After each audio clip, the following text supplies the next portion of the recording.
Hello, Homi Bhabha. Thanks for joining us. We're here to talk a little about the future of democracy, or specifically the future of American democracy. This is work in progress, conversations from the construction side of the new institute at the Warburg Ensemble. Thank you for joining us, Homi. Maybe we just start where we are. What's the lesson? What are the lessons that you take away from this presidential election?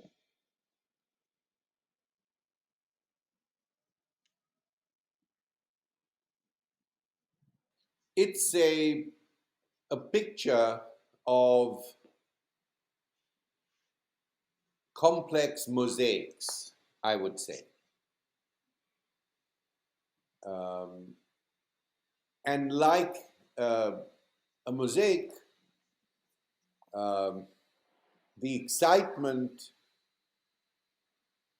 is because there are a number of parts that sort of fit together. That's why I said it's a strange, somewhat surreal mosaic. And then there are parts of it that don't fit together. And I think there is a widespread sense of bafflement in the country. I think there's a sense of puzzlement, there's a sense of ambivalence, sense of anxiety. And why is that? Because here you have many issues emerging out of the election where the United States, the strengths of the United States as a democratic project are, I think, discovering that there are two selves in this nation. They're at war with each other.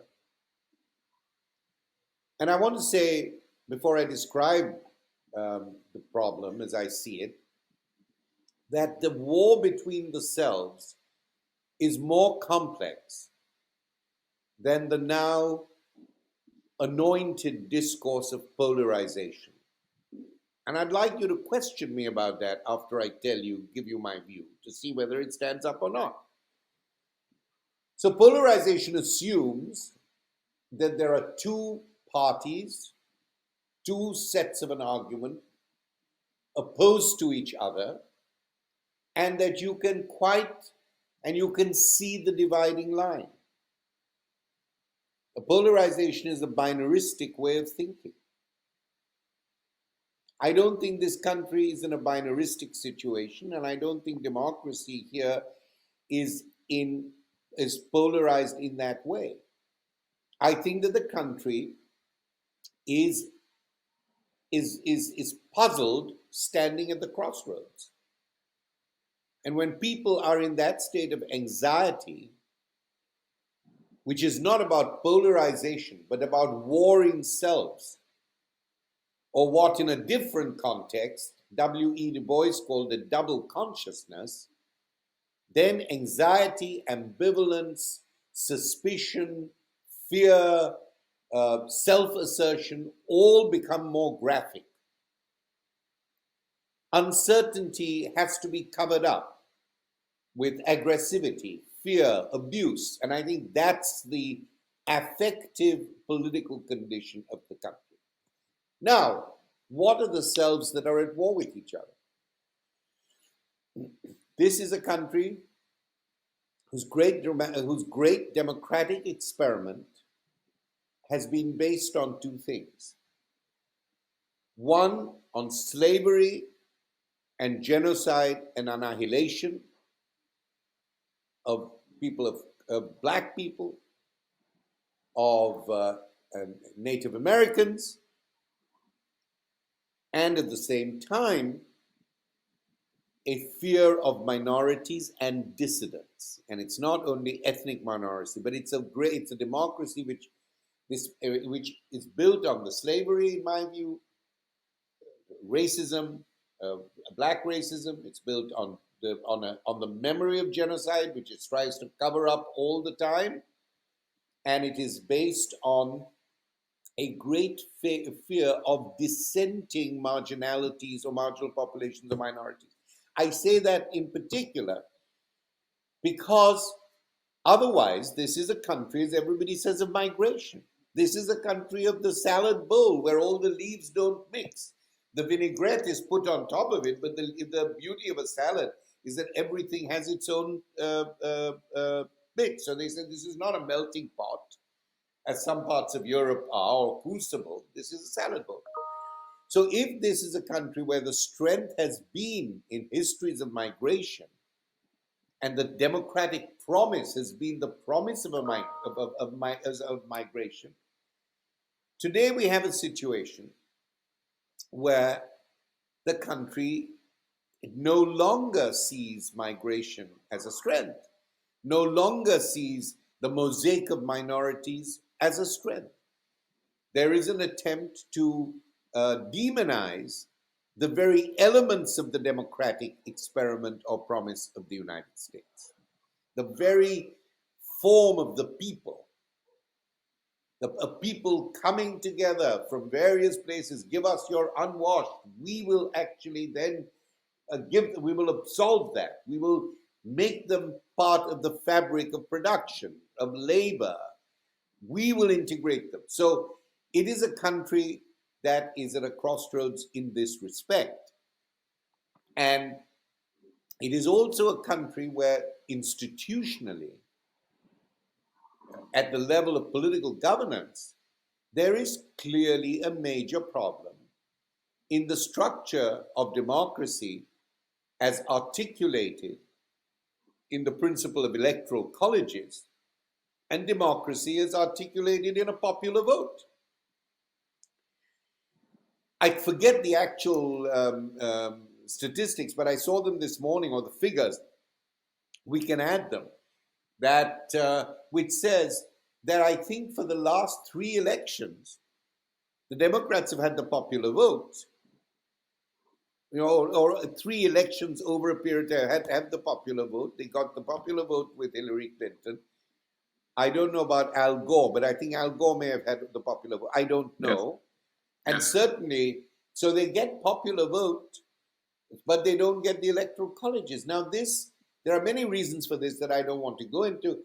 My speciality is not American governance or American governmentality. I'm an outsider. I come from Europe, and from India principally, and then Europe. I don't see the system as clearly as many of the others do, but I do think that this is the second way in which the country is at a nervous crossroads in terms of the very structure of the electoral system.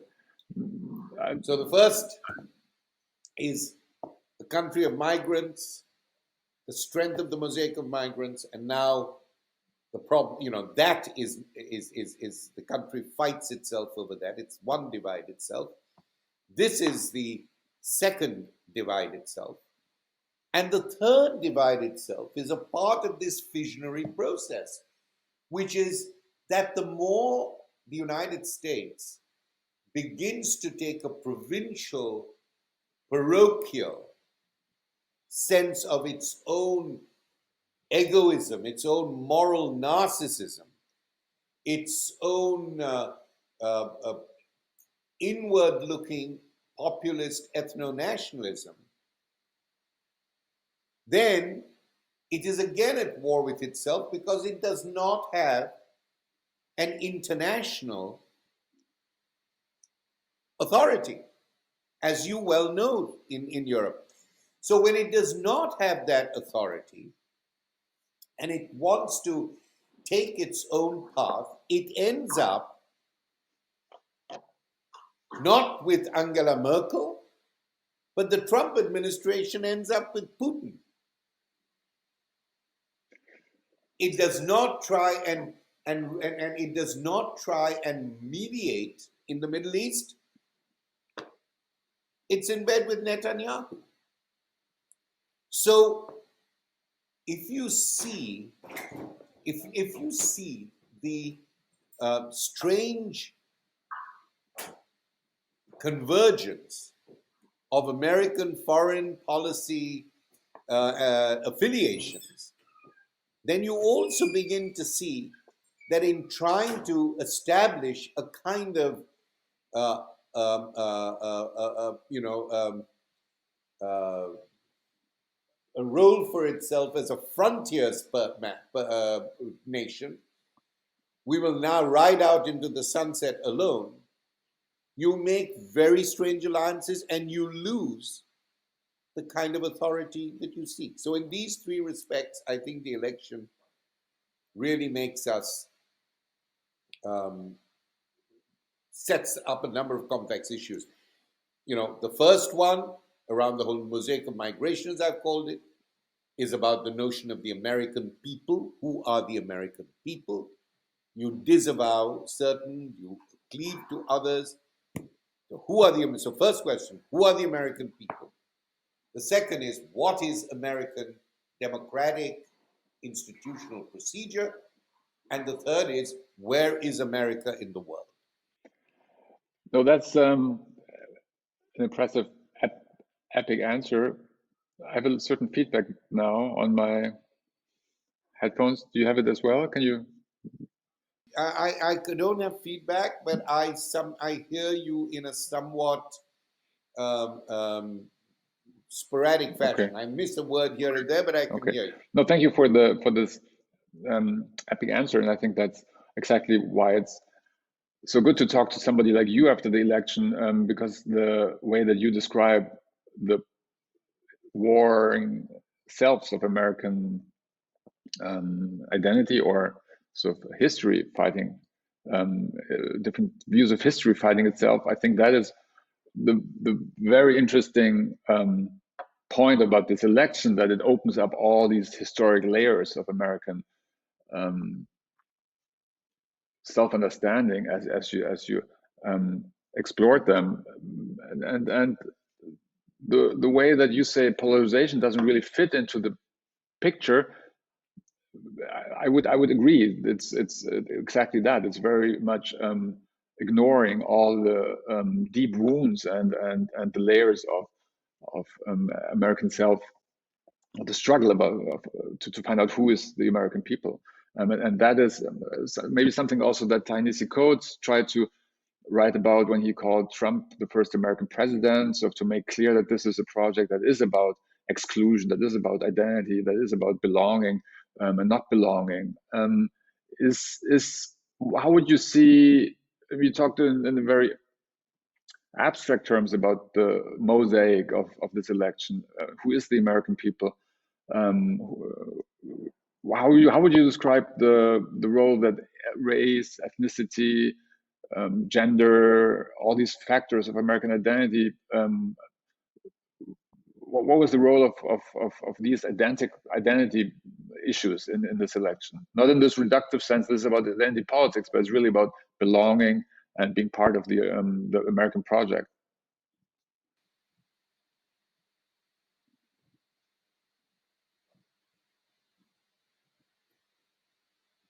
First of all, I think that it is one of the problems of the current moment,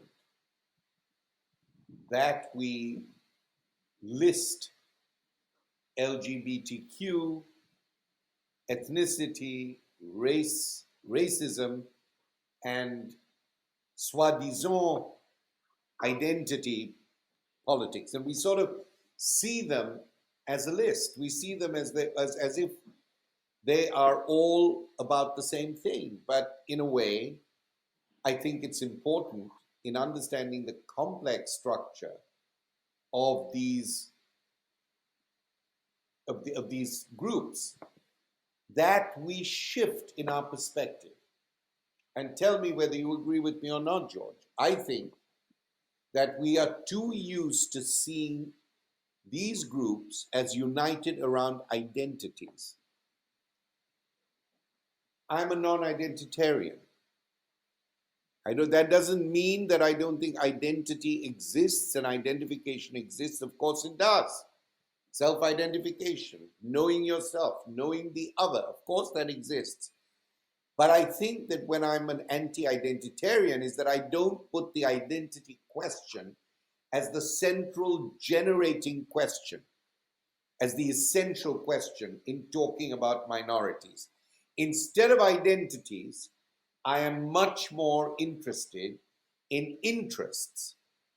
Now, are the interests of the LGBTQ parts of this community the same kind of equality or the same fairness or the same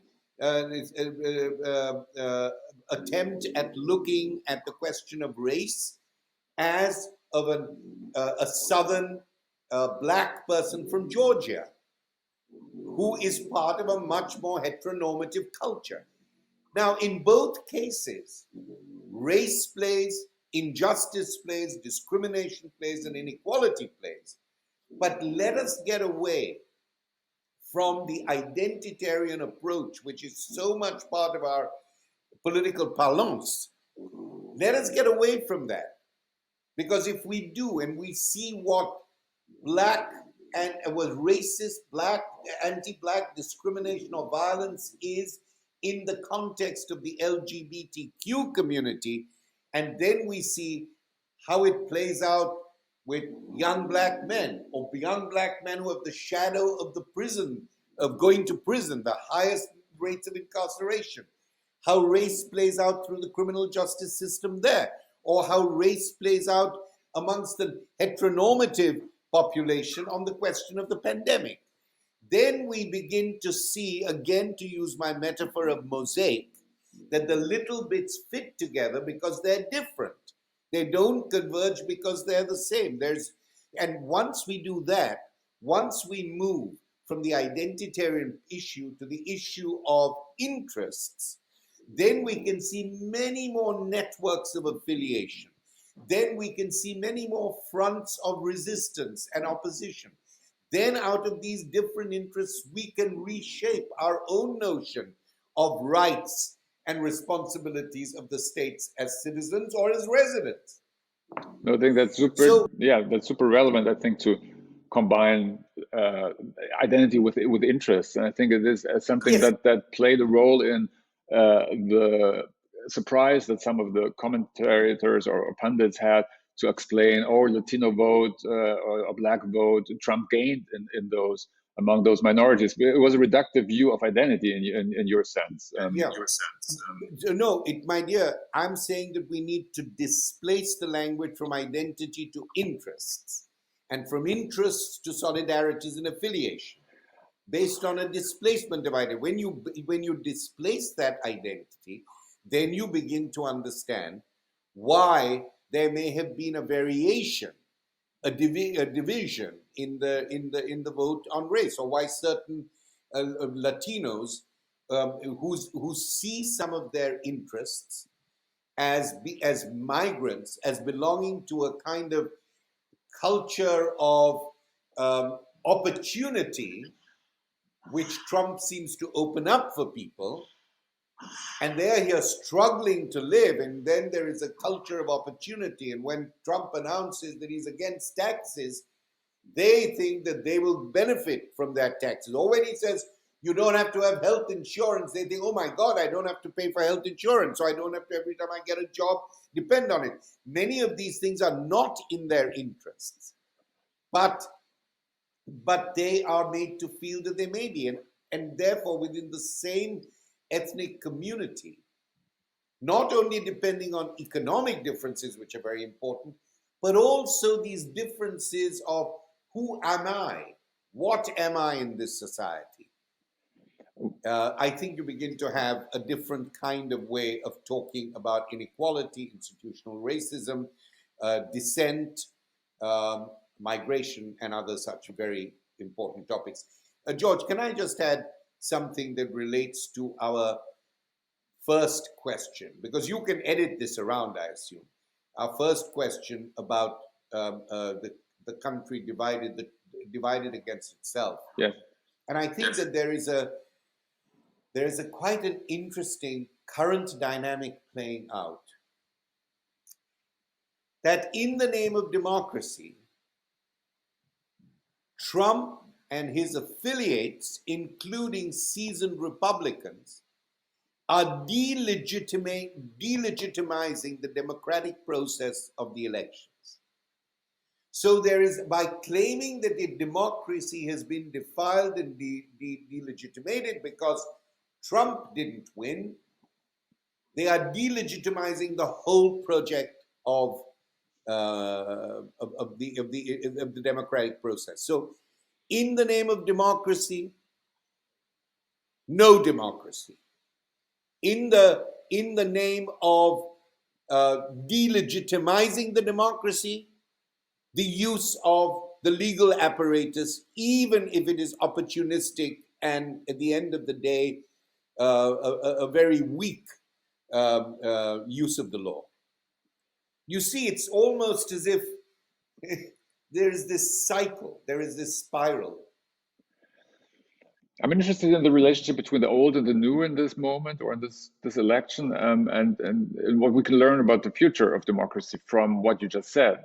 Because combining your first aspect and the second aspect of these consequences of these elections, who are the people, and what are the American mechanisms of government, to combine that, what would follow from the consequence that not identity but interest that governs people? Is there a consequence for how to govern, how the system should work? First of all, I cannot resist taking you up on your question: what is the old and what is the new? Where the old is the old white men, Biden and Trump. You know, Trump representing that rapacious American figure of the tyrannical tycoon, which has so many figures in literature, in the movies. You know, the rich tycoon who's tyrannical, sometimes tyrannical within the family, at other times tyrannical within the institutions of capitalism and business, at other times tyrannical politically. So that is one old image of America. The other one is of a kind of centrist, democratic man belonging to a much older generation, the oldest president ever in the United States, who has had many past lives, but who does represent a kind of center. I wouldn't say center right. I wouldn't say center left. Maybe now it will be a little more set. He represents a more center left position because the Democratic Party has changed. But I do think that plus ça change, plus c'est la même chose. I mean, you know, if you think about the Democrats offered the people a range of options.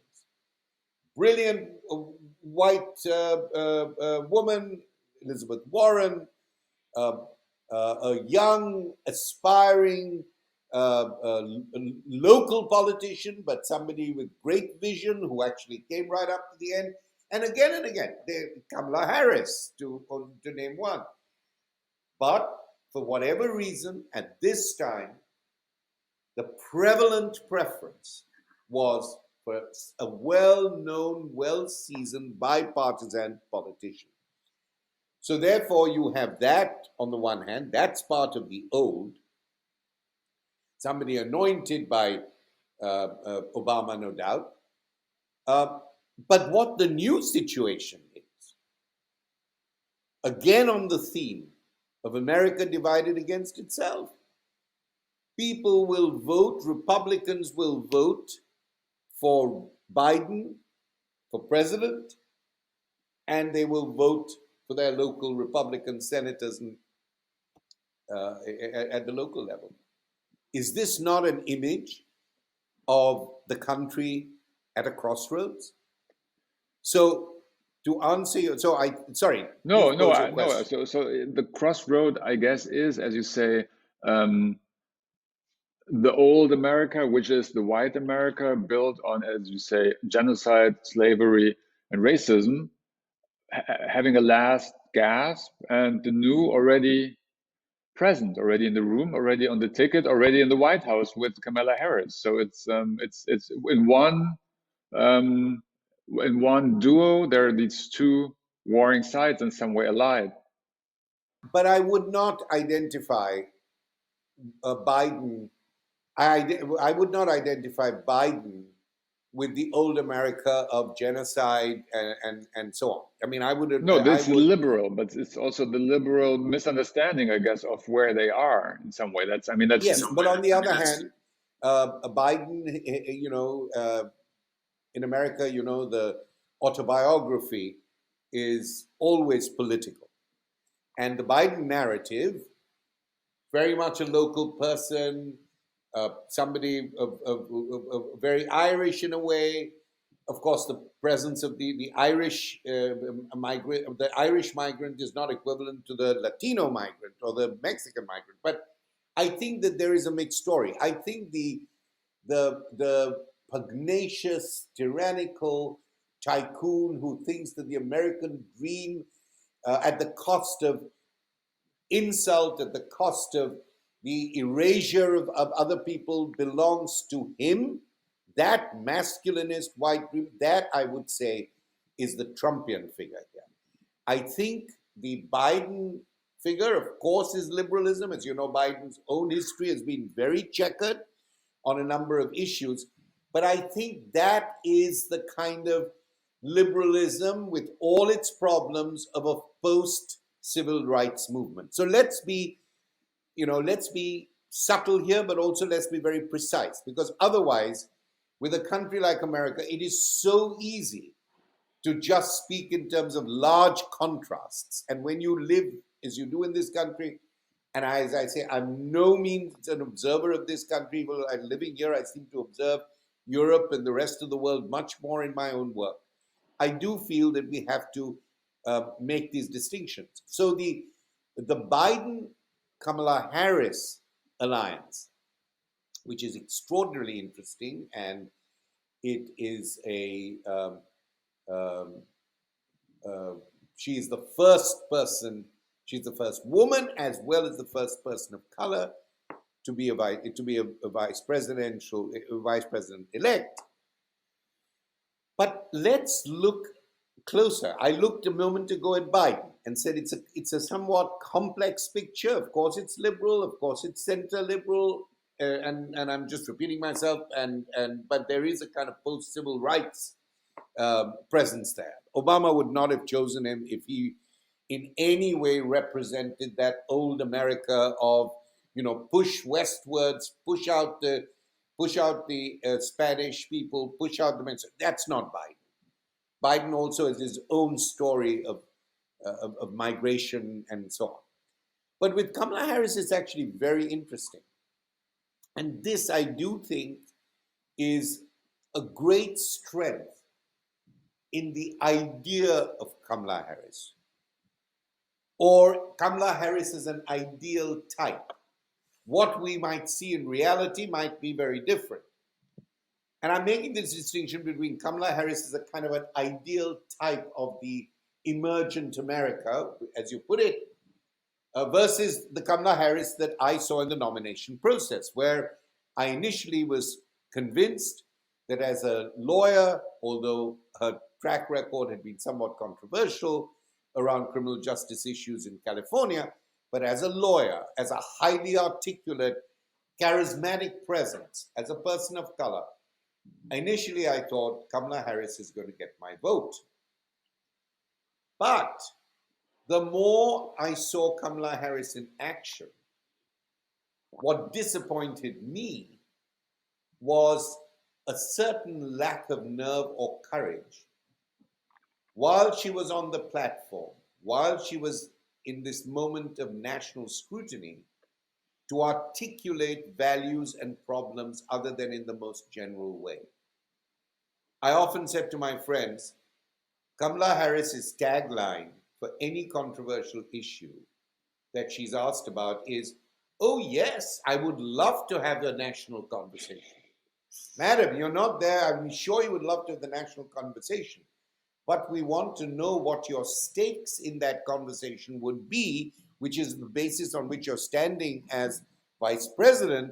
And by the time of your age, you know what your stakes are going to be. So, the democratic experiment is an experiment in representation and in finding representatives. And we find them because we have a sense of their track record. We don't appoint people because we want to know that they're quick on their feet as debaters after they've been appointed.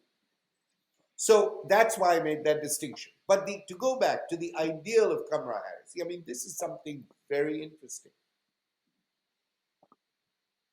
A woman of Indian and Caribbean origins, genealogically.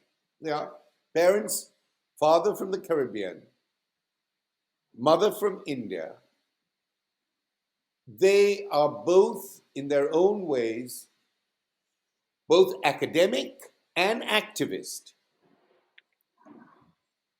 The marriage breaks up, and the South Indian mother, originating from Chennai in South India, brings up her girls, the two daughters that she has. I don't think there are any other children. I think there are these two daughters.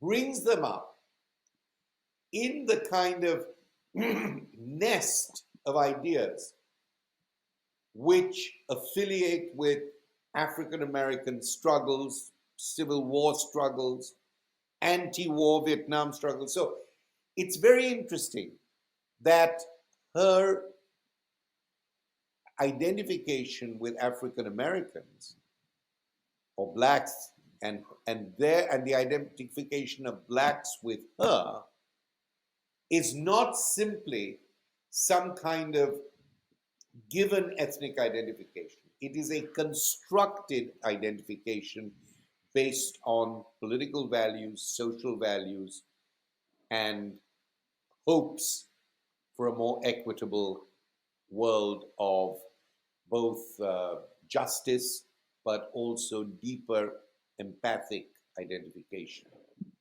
Maybe we can explore that, as you say, extraordinary story on constellation of Kamala Harris a bit, because I think it connects actually all three aspects now of what you said at the beginning. It's also where is America in the world, and what you said is in a way also relating Kamala Harris to Barack Obama, not only maybe in biography but also in character.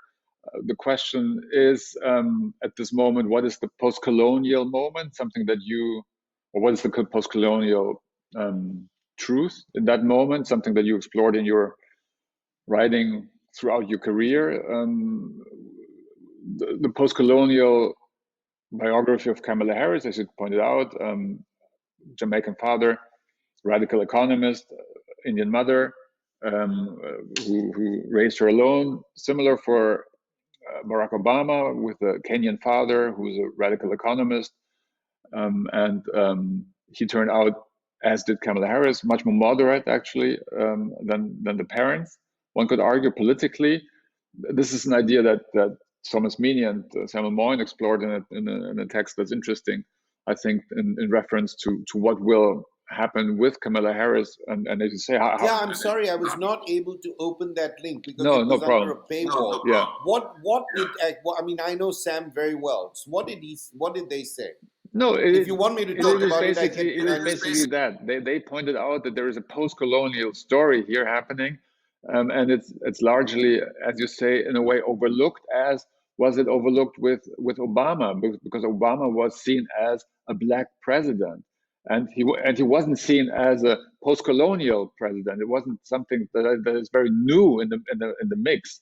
And the identification of blacks with Barack Obama was contradictory, as was his affiliation with blacks. Somehow, something a lot of people misread this situation. And the same is, interestingly, it's not a value judgment. The same might be true with Kamala Harris. Who is she? And in a way, she is anything you want to be, actually, at this moment, it seems, for this country. And that might also be the success. And this might be also what plays out in 2024, what plays out in the future of the American project, that these affiliations are just much more, as you say, nuanced, mosaic-like, and harder to pin down. Definitely not, as you say, connected to red and blue America. Definitely not in that sense polarized. And I think that is so interesting to dig into with your knowledge of post-colonial identity and post-colonial affiliations. But I think one has to be one has to be aware of it, but I think one has to be cautious in the use of this term for both these figures, because the actual historical lineage or provenance of the parents may well have certain implications, but I think we have to see or judge them in the public domain as politicians based on the positions they take, the choices they make, and the interests that they represent. So there is no question that both Kamala Harris and Obama, to go back to my mosaic metaphor, had a mosaic of influences and forms of belonging, socially, affectively, no doubt politically, although I don't know enough of the biography, a different kind of mosaic than the mosaic of race in the black culture, or the mosaic of race in the Latinx culture, or the depredations of race for Native Americans. Yes, these were certainly matricial influences. Their matrix of their minds, their thinking is being clearly influenced by this. Now, in what ways would you be able to read that as post-colonial? Just to give you an example, you would not, it would again, in my view, the more interesting thing is in terms of worldview, values, and interests, rather than in terms of a post-colonial identity. Because in both cases, their political education, as it were, their political consciousness or the consciousness of social activism was largely constructed within the dynamics of race, justice, criminality, legality of the American nation.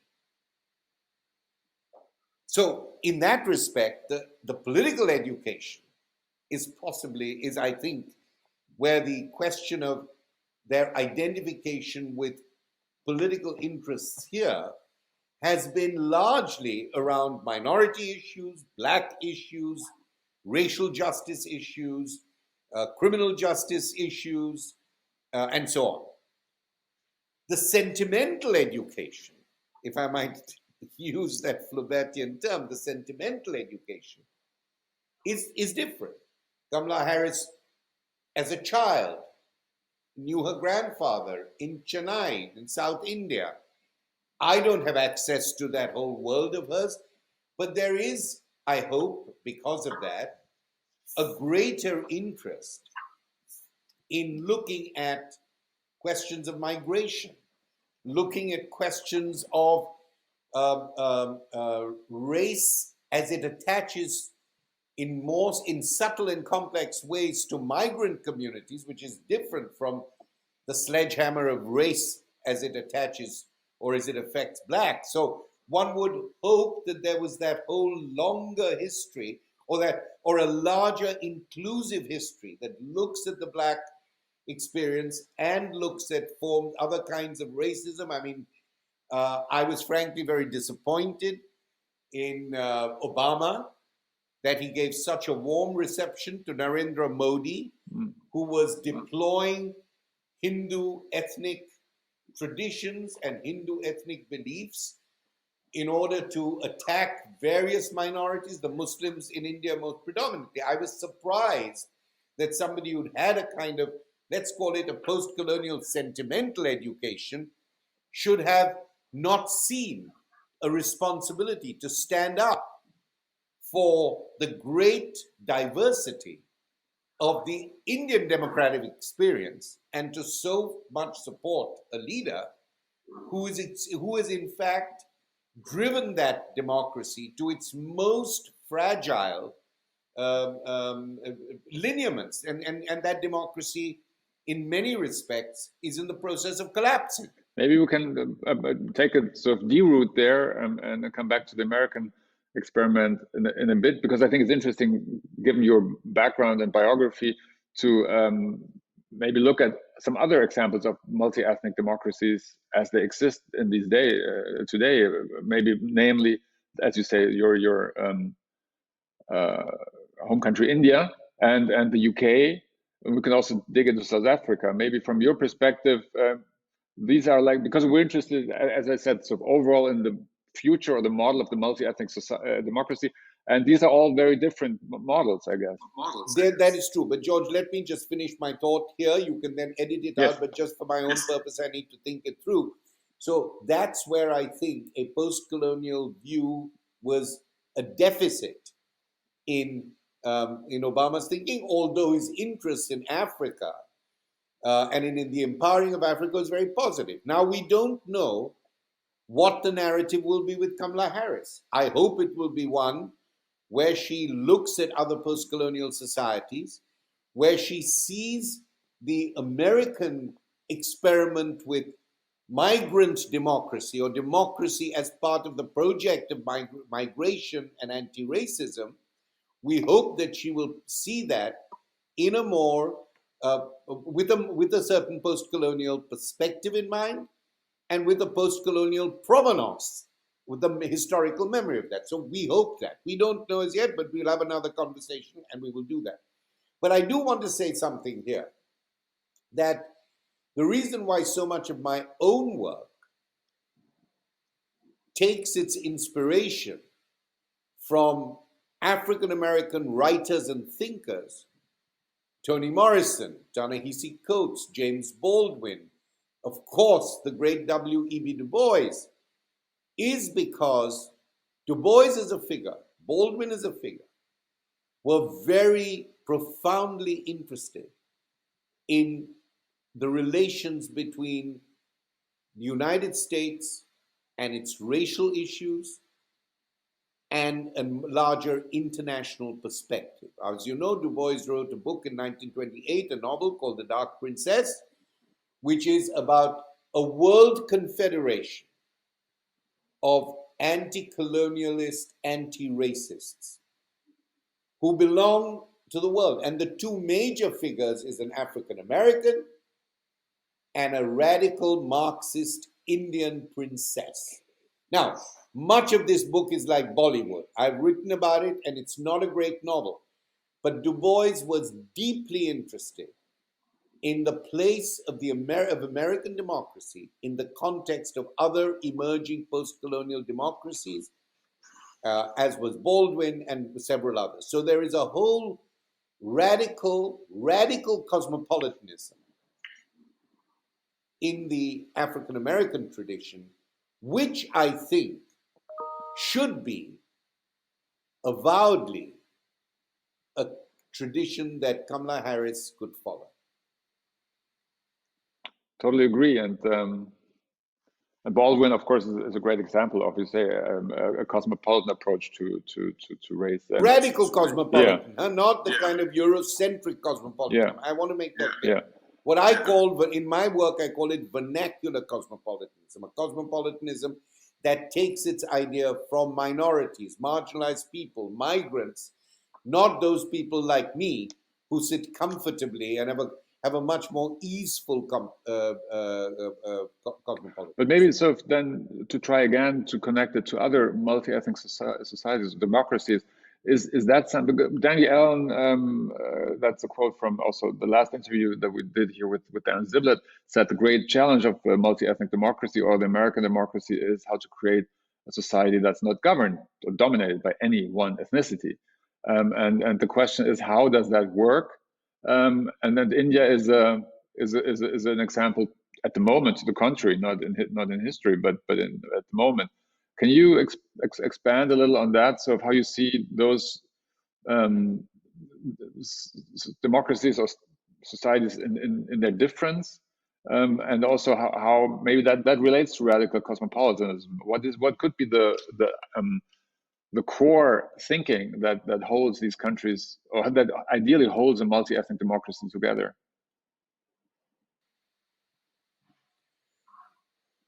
Well, I think that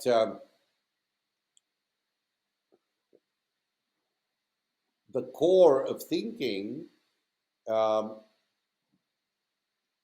is the strength of a pluralism based on the recognition of differences as being enriching to the political and economic culture of society. After all, um, most democracies thrive, I think, both politically and economically, if the structure of society and the infrastructure of society is diverse.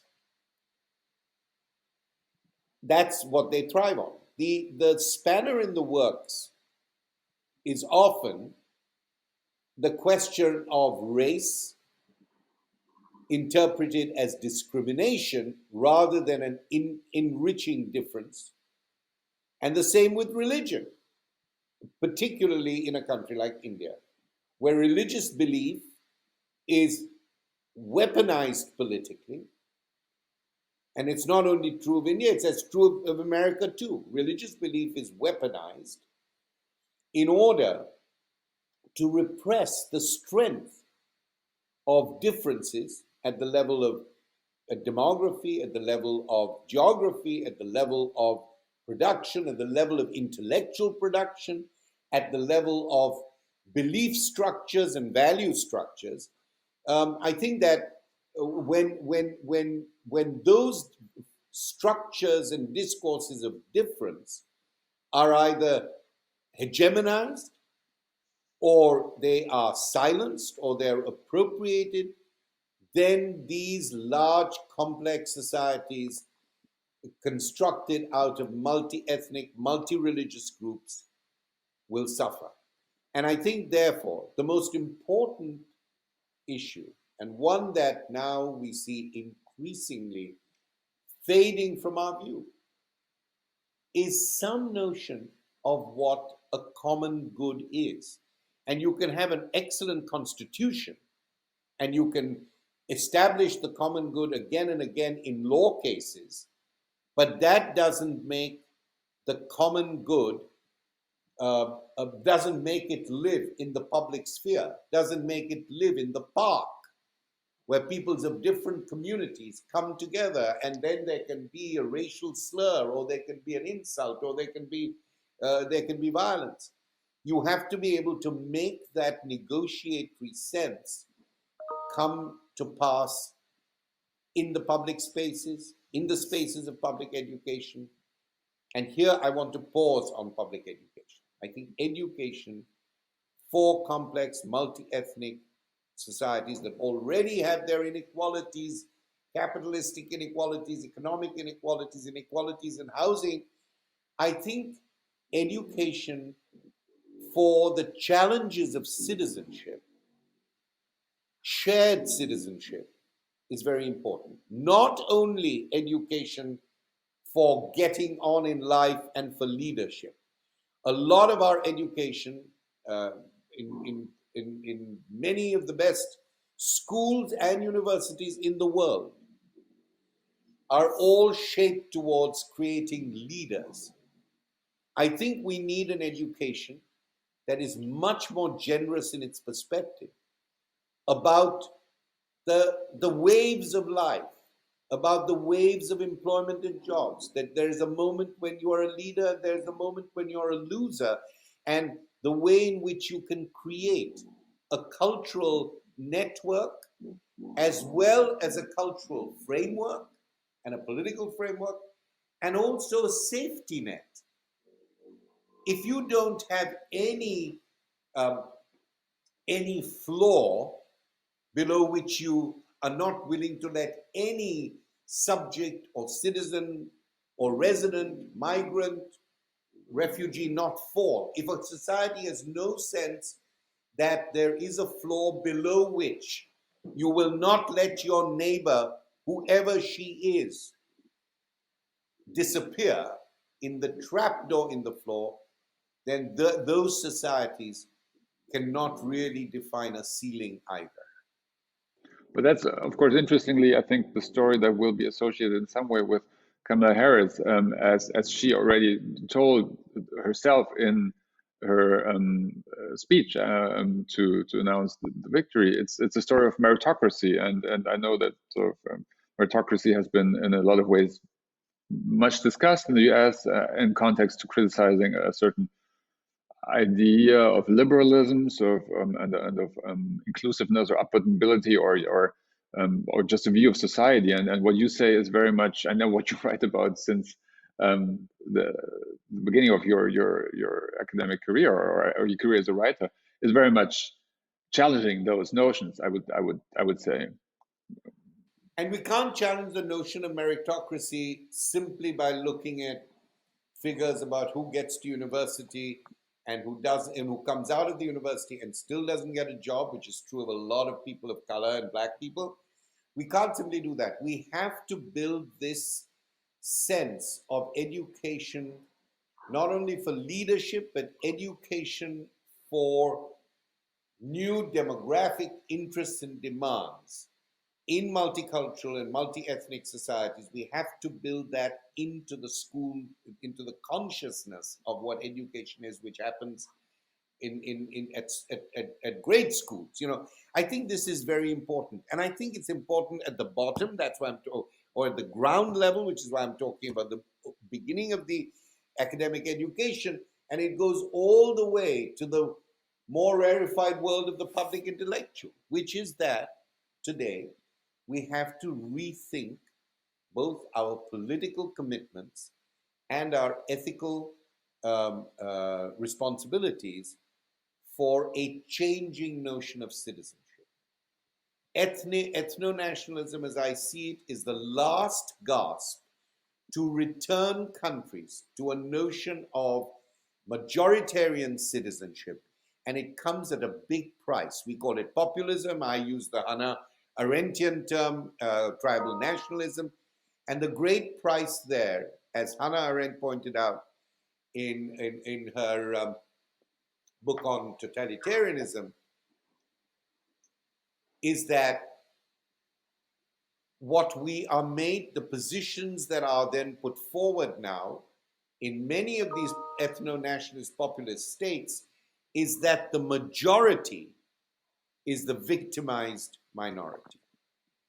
This huge political and ethical reversal, that it is the majority that is the minority, and the majority are the ones, of course, who are of the same color generally, if you like, who have the same kind of social and symbolic status, but they are told, you must fight back because it is your majoritarian rule, or your majoritarian it's your majoritarian right that is being denied you by all these claims from the left, from the dissidents, from journalists who are pursuing the cause of justice and fairness. Your rights are being, your majoritarian rights are being denied. And that is what we see across the world, I think, as a global phenomenon of political consciousness. In 1971, Foucault was asked, or Foucault dramatized a conversation with himself where he said, is globalization an economic reality? Yes. Is globalization a political reality? Sort of. Is globalization a reality of political consciousness? Not at all. And it is within those fissures of the global experiment that democracy is being shaped. It's being shaped in the interstices of the inequalities, the unevennesses of what we see as a kind of a global moment. And in that moment, I think that we need to get away from this idea of majoritarian anxiety, which is being fostered by governments, and we need to rethink what citizenship for our time should be. And citizenship for our time, I argue in my new book, that citizenship in our time, with over 70, 75 million displaced people in the world, displaced by climate change, displaced by tyranny, displaced by civil war, displaced by economic hardship. There are over 70 million such people in our world. This is a nation the same size or slightly larger than Great Britain. In my view, these are people who do not have a nation, but they are people who constitute a country in the world today, and they have all the rights, the moral rights, the human rights, the economic rights, the social rights that any citizen deserves, except that they are not citizens. They're asylum seekers, they're refugees, they are migrants, whatever. So I think that we have to have a different transformative definition based on these realities of what it means now to belong in the world, in your nation, in your region as a citizen. And I have a further philosophical issue here. I think the securities of citizenship, the rights, that the status that associated with citizenship. Citizenship is a form of social standing. And I say to myself and in my writings and to my students, I think at the heart of citizenship is the predicament of the refugee. So we must see citizenship rather like one of those Russian dolls. You know, there's the notion of rights, there's the notion of liberty. You take out the doll, which is in the stomach of that doll, there is liberty, there is freedom, there is justice. And at the heart of it, this whole structure is done to avoid that group or that individual marginalized, often racialized, often violated. And we should rethink our notion of citizenship from that core and turn it outwards. You see what I'm saying? Yeah. We should reverse the entrapments of citizenship should now be reconstituted by looking at statelessness, by looking at migration, by looking at demands of and the violations of those conditions. No, that is very meaningful and well put. And I guess it refers in some way to something that you wrote in the book that you published in 1994, the classic location of culture, where you talk about the in-between. By the way, when you yeah, exactly. But when you're quite right. But when you refer to it, would you refer to the 2004 edition where I rewrote the introduction? Yes. It's Routledge Classics. Yes. Version. Yes. Because it changed. Okay. But the term you use is the in-between or the in-betweens, as these people that you talk about, or these individuals. And in some way, I think it's also very meaningful for our time to think of how democracy is created at the fissures and the cracks, and where you need the heterogeneous to create something stable, or where you need to sort of to have the instability to create something working, and to accept that as something that is forward-looking.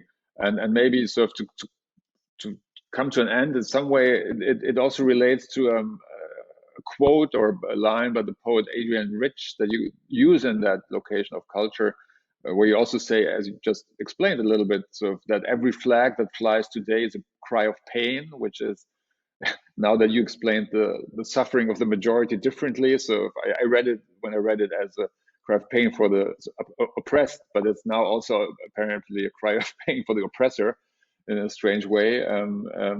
But one central line in that book of poems that she published is that Adrian Rich published is that what's it called? It's called Eastern Wartime?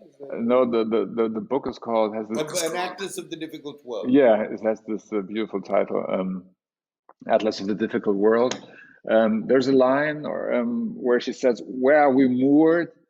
What are the bindings? What behooves us?" And in some way, this seemed to be the relevant questions in some way, as you say, to come up with a notion of, yeah, belonging, but also, as you say, more structurally of citizenship, to start with those very individual needs or feelings or also claims in some way. Yes, but as I said, a citizenship which is radically rethought from the core, and the core is the core at the heart of the Russian dolls of citizenship, as I said, is the refugee or the person who has no rights, who has no social standing, the tortured, the violated. Citizenship is to try and protect you from all those insecurities and violations. And I'm now saying we've often forgotten that that is the moral and ethical core of citizenship. So let us rethink the rights we have, the responsibilities to which we hew, to which we feel we're moored, to use the language of Adrian Rich. Let us rethink it by rethinking citizenship in that way. So not just tinkering with citizens, but completely restructuring it on the basis of those who are displaced, those who are excluded, those who are marginalized. So it would be a different kind of way of thinking of citizenship. And equally, in response to these questions that from Adrian Rich, which I've thought of many times and you bring up in a very pertinent context, is also rethinking the notion of democracy from the perspective of a kind of radical vernacular cosmopolitanism. Not simply a cosmopolitanism of the elites, not simply a cosmopolitanism of privilege, not simply a cosmopolitanism of those who went to institutions so that they can speak 5 languages and live in any country that they want, and they have their credit card, which will make life, allow you to cross any border that you want. But the vernacular citizenship of the displaced Sudanese taxi driver trying to make a living on the streets of New York, or indeed the great African migrant and refugee settlements in South Africa, where people have no option other than to construct a future, often based on jobs which put them in danger with the state, which conditions of living which are violent. I mean, these are people who are refugees, migrants. They are cosmopolitan in a very profound way. But most cosmopolitans control the world. These are people from whom the burdens of going from one country to another, from one job to another, without rights, with partial rights, with the police on their backs, they are also putting together a cosmopolitan mosaic. But it's a cosmopolitan mosaic, not majoritarian, but in terms of figures and in terms of political ideology, minoritarian. But this is where I think the moral compass is pointing in the global world today. Homi Bhabha, we made full circle. We traveled far and long, from mosaic to mosaic. Thank you for this very, very beautiful conversation, if I may say so. From the construction side of the Warburg Ensemble, it's gotten dark here in Hamburg. I hope you'll visit us soon.